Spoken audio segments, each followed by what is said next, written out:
having been a very successful band for about 15 years now, I think no matter how big you get or how many people praise you, there's always going to be those people that you hold up on a pedestal and say, no matter how good I am or how big we get, I'll never be like this guy.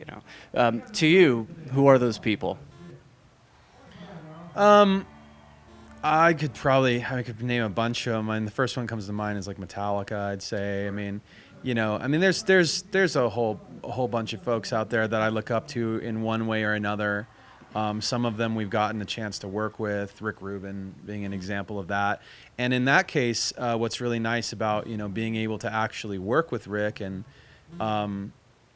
he's one of the best examples for me because of that type of person. Because when we met him, he first of all he didn't disappoint. You know what I mean? Like you meet him and it's like, oh, that thing that you imagine about Rick is actually true, and he's a very focused and smart and genuine good person.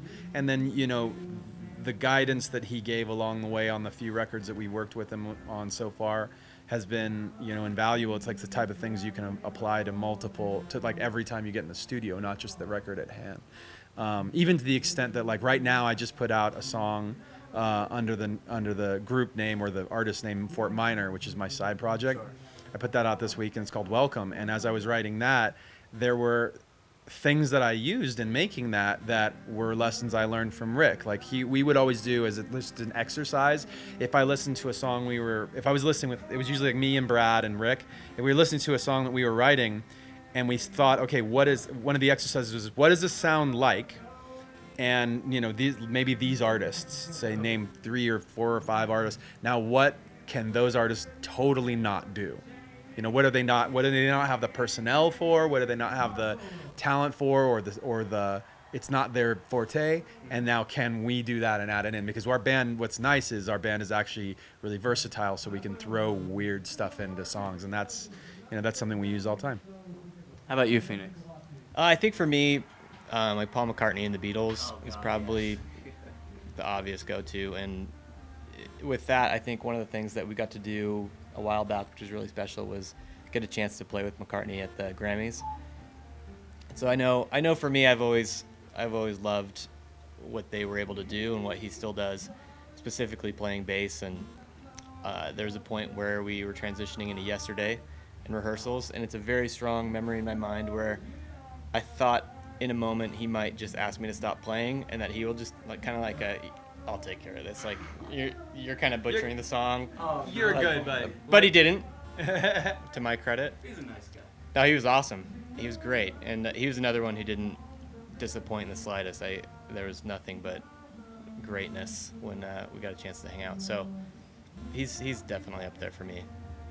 Oh, he said hi, by the way. Sir Paul. Yeah. I was actually at an event. I was at a Music for Relief. We have a charity called Music for Relief. And I was at a Music for Relief event, and they go and somebody who was putting on the event was like, "You're not going to believe this, but Paul McCartney and a couple of other folks are sitting upstairs having dinner, in the same restaurant." We were like, "Oh, that's cool." They're like, "Do you kind of know him? Do you want to go up and say hi?" I was like, "That's up to them, but yeah, I will if that's okay." Yeah. And it was literally I got that's cool, come on up. And I come upstairs "Hey Mike, how are you? Oh, please say hi to all the guys." I was like, you know what I mean? If that's the kind of guy, and he's, who's bigger than that, No. And that's the thing he gets across, that's inspiring. That's where the bar is set. Yeah, absolutely. So awesome. Also playing for 3 hours, no stopping, not sweating, and drinking no water. That's Paul McCartney, people. Thank you guys so much for your time. I appreciate it. The new Fort Minor song, Welcome. There's going to be a 360 video for that. Check that out on YouTube. Watch it on your phone. You'll be able to check out the whole landscape. Linkin Park, everybody.